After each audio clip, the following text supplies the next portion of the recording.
தமிழ்நாடு உட்பட 12 மாநிலங்கள் மற்றும் யூனியன் பிரதேசங்களில் 2ஆம் கட்டமாக வாக்காளர் பட்டியல் சிறப்பு தீவிர திருத்த பணிகள் மேற்கொள்ளப்படும் என தேர்தல் ஆணையம் அறிவித்திருக்கும் நிலையில் தமிழ்நாட்டில் திங்கள் முதல் இதற்கான பணிகள் தொடங்க உள்ளன.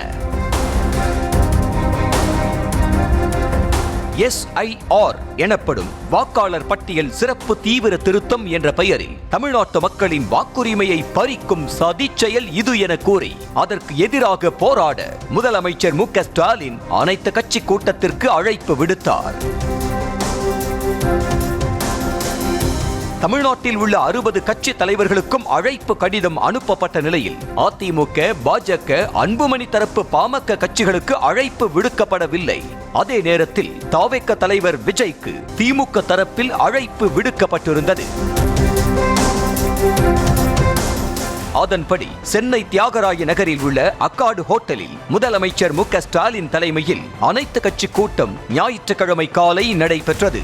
அதில் திமுக மற்றும் அதன் கூட்டணி கட்சி தலைவர்களும் பிரதிநிதிகளும் பங்கேற்ற நிலையில் அழைப்பு விடுக்கப்பட்டிருந்த தமாக, அமமுக, நாம் தமிழர் கட்சி, தமிழக வெற்றி கழகம் உள்ளிட்ட 20 கட்சிகள் கூட்டத்தை புறக்கணித்தன.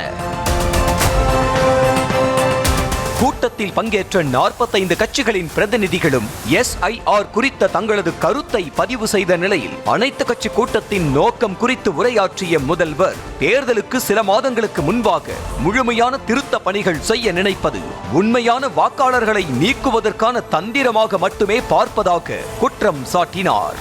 அதைத்தான் பீகாரில் செய்ததாகவும் தற்போது தமிழ்நாடு உட்பட மற்ற மாநிலங்களிலும் செய்ய நினைப்பதால் தான் SIR-ஐ எதிர்ப்பதாக முதல்வர் கூறினார்.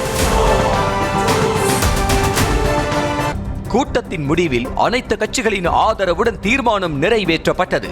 அதில் ஜனநாயக விரோத மற்றும் சட்டவிரோத SIR முயற்சிகளை தேர்தல் ஆணையம் நிறுத்தி வைக்க வேண்டும் என வலியுறுத்தப்பட்டது. அரசியல் சட்டத்திற்கும் மக்கள் பிரதிநிதித்துவ சட்டத்திற்கும் எதிராக தேர்தல் ஆணையம் செயல்படுவதாக குற்றம் சாட்டி தீர்மானம் நிறைவேற்றப்பட்ட நிலையில் உச்சநீதிமன்றத்தில் உள்ள SIR வழக்கில் இறுதி தீர்ப்பு வராத நிலையில் தமிழ்நாட்டில் SIR நடத்துவதாக அறிவிப்பு வெளியிட்டது தமிழ்நாடு மக்களின் வாக்குரிமைக்கு எதிரான செயலாகும் என கண்டனம் தெரிவிக்கப்பட்டது. தமிழ்நாடு வாக்காளர்களின் வாக்குரிமையை நிலைநாட்டும் விதமாகவும் தேர்தல் ஜனநாயகத்தை காப்பாற்றிட தமிழ்நாட்டில் உள்ள அரசியல் கட்சிகள் உச்சநீதிமன்றத்தில் வழக்கு தொடர்வது எனவும் அனைத்து கட்சி கூட்டத்தில் ஏகமனதாக தீர்மானம் நிறைவேற்றப்பட்டது. அனைத்து கட்சி கூட்டத்திற்கு பின்னர் செய்தியாளர்களை சந்தித்த பிசிக தலைவர் திருமாவளவன், SIR மேற்கொள்வது வாக்குரிமையை குறிவைத்து நிகழ்த்தப்படுகிற தாக்குதல் அல்ல என்றவர், அது குடியுரிமையை குறிவைத்து நடத்தப்படுகிற தாக்குதல் என குற்றம் சாட்டினார். இது வாக்குரிமையை குறிவைத்து நிகழ்த்தப்படுகிற ஒரு தாக்குதல் அல்ல, குடியுரிமையை குறிவைத்து நடத்தப்படுகிற ஒரு தாக்குதல். இந்த அரசியல் புரிதல் நமக்கு தேவை. மத்திய பாஜக அரசு தேர்தல் ஆணையத்தை பயன்படுத்தி SIR மூலம் தமிழ்நாட்டில் திட்டமிட்டு ஒரு சதியை நிறைவேற்றவிருப்பதாக குற்றம் சாட்டிய திமுக அமைப்பு செயலாளர் RS பாரதி அதனை எதிர்த்து நீதிமன்றத்தை நாட உள்ளதாக கூறினார். மத்தியிலே ஆட்சி நடத்துகிற பாஜக தேர்தல் ஆணையத்தை பயன்படுத்தி திட்டமிட்டு ஒரு சதியினை இங்கே நிறைவேற்றியிருக்கிறார்கள். ஆகவே இந்த SIR-ஐ ஏற்றுக்கொள்ளக்கூடாது, முழுமையாக எதிர்க்க வேண்டும்.